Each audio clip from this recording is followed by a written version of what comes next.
আসসালামু আলাইকুম নমস্কাৰ মই হেনে স্বাগতম জনাইছোঁ আপোনালোকক তাৰ ষ্টাডি হাবলৈ মই আজি আপোনালোকৰ লগত আলোচনা কৰিম পিজি এডমিশ্যনৰ বিষয়ে ইতিমধ্যে গুৱাহাটী ইউনিভাৰ্চিটিৰ এফিলিয়েটেড কলেজ টিহু কলেজত পিজিৰ নোটিছ জাৰি কৰিছে সেই নোটিছত কি কৈছে আপোনালোকক এডমিশ্যন ফিজ কিমান বা অনলাইন ডেট কেতিয়া আৰম্ভ হ'ব কেতিয়া বন্ধ হ'ব তাৰপিছত এডমিশ্যন কেতিয়া কোন ষ্টুডেণ্টে এপ্লাই কৰিব পাৰিব সেই বিষয়ে মই আজি আপোনালোকক এইটো ভিডিঅ'ৰ জৰিয়তে জনাই দিম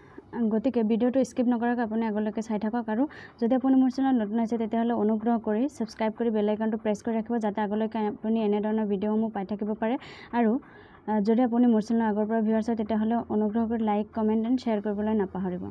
যে নহওক আহক সময় নষ্ট নকৰাকৈ ভিডিঅ'টো আৰম্ভ কৰোঁ এতিয়া আহক টিহু কলেজৰ যি নটিফিকেশ্যন জাৰি কৰিছে সেই নটিফিকেশ্যনটো আমি চাই লওঁ এইটো আপোনালোকৰ সন্মুখত এতিয়া এইটোৱে নোটিছ জাৰি কৰিছে টিহু কলেজৰ পৰা টিহু কলেজ চাগে গমেই পায় নলবাৰী ডিষ্ট্ৰিক্টত টিহুত অৱস্থিত এইটো এপ্লিকেশ্যনত কৈছে যে Application for admission into MA in Education and History are invited from the students who have cleared PG entrance examination for the academic session 2024-25 under Guwahati University through our online portal. মানে Guwahati University under যিখিনি entrance test পাতিছিলে তো সেই entrance টেষ্টত যদি আপুনি বহিছিল তেতিয়াহ'লে হে আপুনি মানে টিহু কলেজত এপ্লাই কৰিব পাৰে আৰু সাবজেক্ট দুটা হৈছে এডুকেশ্যন এণ্ড হিষ্ট্ৰী এতিয়া আহক সিট কেপাচিটি কেইটা কোৰ্স ফিজ কেইটা লাষ্ট ডেট বা অনলাইন ডেট কেতিয়াৰ পৰা আৰম্ভ হ'ব পাব্লিক মেৰিট লিষ্ট কেতিয়া প্ৰকাশ পাব এইটোৰ সাবজেক্ট হৈছে এডুকেশ্যনত সিট কেপাচিটি হৈছে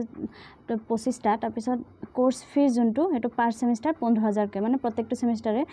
4টা সেমিষ্টাৰ 60,000 টকা দি এডমিশ্যন ল'ব লাগিব তাৰপিছত হিষ্ট্ৰীত আছে 20টা সিট আৰু হিষ্ট্ৰীত পইচাটো হৈছে 14,000 পাৰ সেমিষ্টাৰ এটোটো প্ৰত্যেক সেমিষ্টাৰতে এডমিশ্যন ল'ব লাগিব আগতে যে মানে কোনোবা কলেজত আকৌ দুটা সেমিষ্টাৰ মিলি একেলগে এডমিশ্যন হয় কিন্তু ইয়াতে প্ৰত্যেকটো সেমিষ্টাৰতে আপোনালোকে এডমিশ্যন ল'ব লাগিব তাৰপিছত online application for admission will be accepted from 31/7/24 মানে আজিৰ পৰাই অনলাইন আৰম্ভ হৈ গৈছে অনলাইন ষ্টাৰ্ট হৈছে তাৰপিছত লাষ্ট ডেট হ'ব ফৰ্ম ছাবমিশ্যন কৰাৰ লাষ্ট ডেট হৈছে 6 তাৰিখ 8 মাহ 2024 আৰু ফৰ্ম ফিল আপ মানে আপুনি অহা 6 তাৰিখলৈকে আপোনালোকে এপ্লাইটো কৰিব পাৰিব মানে লাষ্ট ডেট 6 তাৰিখ হয় পাব্লিকেশ্যন মেৰিট লিষ্টটো 6 তাৰিখে প্ৰকাশ পাব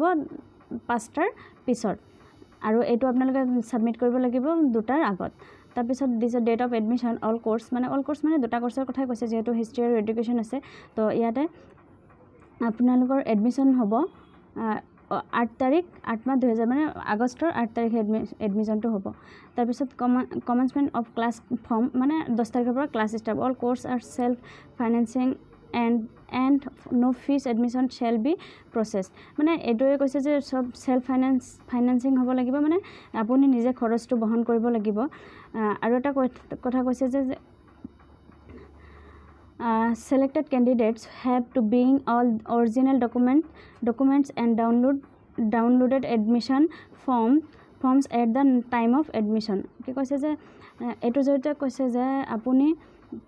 এডমিশ্যনৰ সময়ত গোটেইখিনি অৰিজিনেল ডকুমেণ্টছ লৈ যাব লগতে আপুনি যে এডমিট যোনটো এন্ট্ৰেন্স দিছিলে সেইটো এন্ট্ৰেন্সৰ এডমিশ্যন মানে সেইটো এন্ট্ৰেন্সৰ এডমিট লৈ যাব লগতে আপোনালোকে এডমিশ্যন ফৰ্ম অনলাইনত পাব সেইটো ফিল আপ কৰি লৈ কিনে যাব তাতে a few hostel seats are available for girls student in the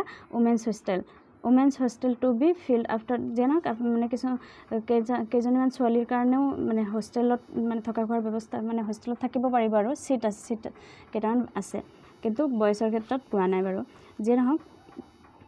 আপোনালোকে নিশ্চয় বুজিয়ে পাইছে যে কি এইটো সেল্ফ ফাইনেন্সিয়েজ বা পইচা যে লাগিব সেই কথাটো আপোনালোকে ইয়াতে ধুনীয়াকৈ দিয়াই আছে আপোনালোকে নিজে বহন কৰিব লাগিব ইউনিভাৰ্চিটিৰ নিচিনা নহয় বাৰু আপোনাৰ ইউনিভাৰ্চিটি ফ্ৰী দিয়া নহয় বা ইয়াত কোনো